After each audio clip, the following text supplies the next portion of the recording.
Dites-moi, c'est dans quel évangile nous sommes aujourd'hui, au 21e siècle, où nous cherchons l'approbation de tout le monde? Dites-moi, est-ce l'évangile que les apôtres ont prêché hier, ce qui leur a valu ces persécutions? Quel est cet évangile qui s'accommode aux païens? C'est-à-dire, ils sont à l'aise même quand ils entendent cet évangile aujourd'hui, l'évangile de Jésus. Tout le monde est à l'aise. C'est-à-dire les croyants sont à l'aise, les païens sont à l'aise dans cet évangile-là. Quel est l'évangile que nous prêchons? Les apôtres sont devenus des martyrs à cause de la vérité de l'évangile. Les gens ne pouvaient pas supporter l'évangile qu'ils prêchaient, la parole, la vérité qu'ils prêchaient. Quand Luc dit, il dit quand le Fils de l'homme paraîtra, est-ce qu'il trouvera encore la foi? Quand Jésus lui regarde son église, est-ce que Jésus est fier des chrétiens? Est-ce qu'il est fier des enfants de Dieu? Est-ce qu'on peut prendre la décision de perdre notre vie à cause de notre foi, à cause de l'évangile? Ce que je veux nous dire, il n'est pas si important de savoir comment sont morts les apôtres. La manière dont les apôtres sont morts, c'est pas ça le plus important. La nature de la mort, de leur mort, c'est pas ça le plus important. Le plus important, c'est l'état dans lequel tu meurs. La nature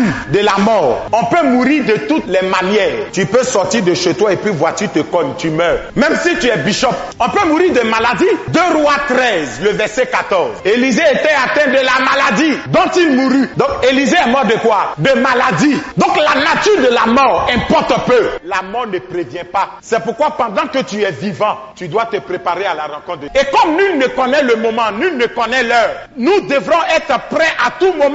Écoutez, quand nous venons à l'église, nous ne venons pas pour posséder la terre. Nous ne venons pas pour posséder le monde. Mais nous venons nous préparer à aller rencontrer le Seigneur. Si le Seigneur veut, il te donne le mariage. S'il veut, il ne te donne pas. Excusez-moi de vous décevoir ce matin. Il y en a qui vont prier jusqu'à... Elles ne seront jamais mariées avant de mourir. C'est pourquoi faites attention à l'évangile que vous entendez aujourd'hui. Ta manière de mourir ne t'arrêtera pas si tu dois aller au ciel. Dans quel état tu meurs? Préparons-nous à ça. Et même je peux dire à quelqu'un, il n'y a pas de temps de récréation. Il n'y a pas de temps de repos pour nous, enfants de Dieu. Nul ne connaît le moment. Nul ne connaît l'heure. Nul ne connaît l'avènement de Christ. Nous devrons être toujours prêts. Quand je me lève le matin pour aller au travail, je suis prêt. Si en cours de route, la mort se présente à moi, gloire à Dieu. Nous devons comprendre ça, bien-aimés, pour sortir de nos amusements. Mais aujourd'hui, on veut qu'on nous dise ce qui est bon. Oui, on te dira ce qui est bon, ce que tu veux entendre. Mais ça t'aidera en quoi? Pourquoi les apôtres ont accepté de mourir? Sachant que ce qui les attendait était des choses atroces. C'est-à-dire qu'ils allaient mourir par des morts atroces. Mais pourquoi ils ont accepté quand même? Parce qu'ils ont cru en la mort et à la résurrection de Jésus. S'ils n'avaient pas une confiance de la résurrection de Jésus, de la vérité, de la prédication de Jésus, ils ne seraient jamais donnés à la mort. Mais c'est parce qu'ils avaient cette certitude-là qu'ils ont accepté de payer le prix, qu'ils n'ont pas pu renier leur foi. Il y en a qui sont licenciés, ils ne marchent plus avec Jésus. Il y en a qui ont perdu de l'argent, même une forte somme, ils ont renié la foi. Parce que le plus souvent, la question qui revient, Jésus, où étais-tu? Pourquoi n'as-tu pas empêché cette situation-là de m'atteindre, de me fragiliser? Je suis découragé, je suis déçu. Quelle est ta foi?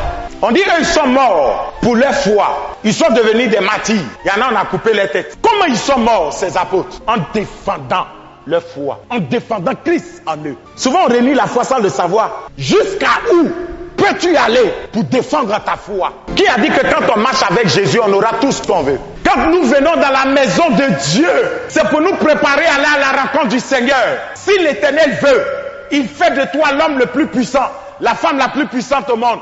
S'il ne le veut pas, il ne le fait pas. Mais une chose est sûre, si tu meurs, la vie que tu auras au ciel sera meilleure que cette vie sur terre. C'est pourquoi Paul a dit, j'ai combattu le bon combat. Il dit, j'ai gardé la foi. À cause des garçons, tu abandonnes la foi, mais tu es perdu doublement et triplement. À cause de l'argent. Il y en a aujourd'hui qui vendent les âmes au diable pour avoir de l'argent. Est-ce qu'on peut garder notre foi? Même si tu n'as pas à manger, gardez ta foi. Même si on dit, on va couper ta tête. Ils ont déjà coupé la tête de certains. Tu n'es pas le premier qu'on coupe ta tête. On dit, on te prend tous tes biens. Pour le chrétien, la mort n'est pas la fin de toute vie, mais c'est un passage vers une autre vie. Il dit, ne vous en faites pas. Où je m'en vais là? je peux vous préparer une place. Quel que soit ce qu'on vous fera, même si tu n'as pas terminé tes études, tu n'as pas eu des grands diplômes, il dit le meilleur diplôme, c'est ton salut. Même si tu n'as pas eu l'homme le plus bien, mais tu as eu le mari le meilleur, qui est Christ. Même si tes parents t'ont abandonné, personne ne veut t'aider. Ne deviens pas amer dans la vie. Jésus est là, il dit, il est le père des orphelins. Tu as un père. Est-ce qu'on peut persévérer jusqu'au bout? Sortons de cette religion qui ne prône que le bien-être. Qui a dit que Dieu va tout nous donner même? Qui a dit ça?